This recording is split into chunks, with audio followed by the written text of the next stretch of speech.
நான் சுயேட்சையாக போட்டியிட்ட பொழுது அந்த தொகுதி மக்கள் எனக்கு குக்கர் சின்னத்திலே வாக்களித்து மாபெரும் வெற்றியை தந்தார்கள்.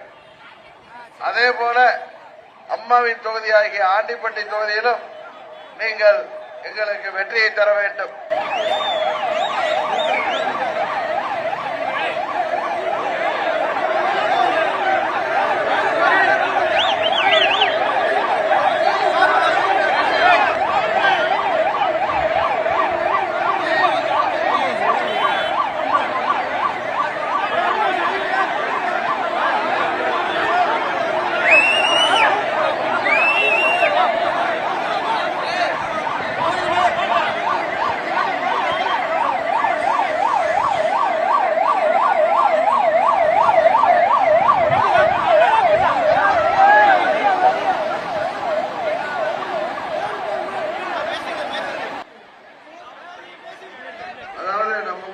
சொல்லுவாங்க, சீப்பா உழைச்சி வச்சுட்டா கல்யாணத்தை நடத்தி வச்சிடலாம்னு. அதே வேலைய சில பேர் செஞ்சுட்டு இருக்காங்க. அவங்க ஜூன் 4ஆம் தேதி அவங்களுக்கு தெரிய போகுது.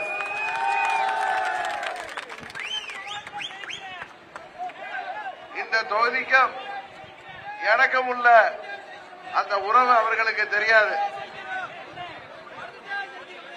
14 ஆண்டுகள் கழித்து வந்தாலும் உங்கள் வீட்டு பிள்ளையாகிய என்னை நீங்கள் காண்பதற்கு ஆண்களும் பெண்களும் இங்கே திரண்டு இருக்கிறீர்கள்.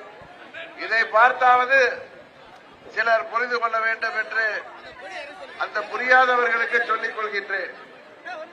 தினகரன் மிகவும் அமைதியானவன், அன்பானவன், அதே நேரத்தில் மிகவும் அழுத்தமானவன் என்பதும் உங்களுக்கு தெரியும். புரிய வேண்டியவர்களுக்கு புரியட்டும். சரிதான நான் சொல்றது? அதனாலதான் சொல்றேன், குக்கர் சின்னத்தில் வாக்களிப்பதன் மூலம் தமிழ்நாட்டில் குறிப்பா தேனி மாவட்டத்தில் முறையோடி போய் இருக்கின்ற போதை பழக்கத்தையும் கஞ்சா வியாபாரத்தையும் தடுப்பதற்கு உங்கள் வீட்டு பிள்ளையாகிய எனக்கு வாய்ப்பு கொடுங்கள். அதற்கு பிறகு கஞ்சா என்கிற பெயரை சொல்வதற்கே அதை கடத்துபவர்கள் பயப்படுவார்கள். அதற்கு உறுதுணையாக யார் இருந்தாலும் அவர்களையும் எப்படி சரி செய்ய வேண்டும் என்பதும் உங்கள் வீட்டு பிள்ளையாகிய எனக்கு தெரியும். அன்றைக்கு சென்னையிலே பேசிய பிரதமர் மோடி அவர்கள் மிகவும் வருத்தத்துடன் சொன்னார். அதை புரிந்து கொள்ள வேண்டியவர்கள் புரியாமல் இருந்தால் அது அவர்களுக்குத்தான் வருங்காலத்திலே அது ஒரு பிரச்சனையாக வரும் என்பது உண்மை. காரணம், தமிழ்நாட்டில் ஆளுங்கட்சியோட துணையோடு போதை மருந்து வியாபாரம் நடக்குதுன்னு சொன்னாங்க. சரிதானே? நேற்று கூட உதயநிதி ஒரு இடத்துல பேசுறாரு, ஐபிஎல் அணி மாதிரி அதிமுக அணிகள் இருக்கின்ற ஐபிஎல் இருந்து உலகமே பாராட்டுகின்ற விஷயம்.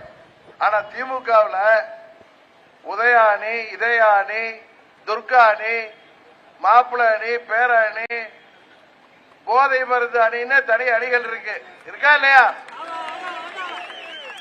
அதையெல்லாம் வருங்காலத்தில் தோல் நிறுத்தி காட்ட அவர்களுக்கு தண்டனை வழங்க நீங்கள் இந்த முறை மீண்டும் மோடி அவர்களை 3வது முறையாக வெற்றி பெற செய்வதற்கு நமது தேனி தொகுதியில போட்டியிடுகின்ற உங்கள் வீட்டு பிள்ளையாகிய எனக்கு குக்கர் சின்னத்திலே வாக்களித்து என்னை மாபெரும் வாக்கு வித்தியாசத்திலே வெற்றி பெற செய்ய வேண்டும். செய்திகளை உடனுக்குடனும் துல்லியமாகவும் தெரிந்து கொள்ள சப்ஸ்கிரைப் பண்ணுங்க.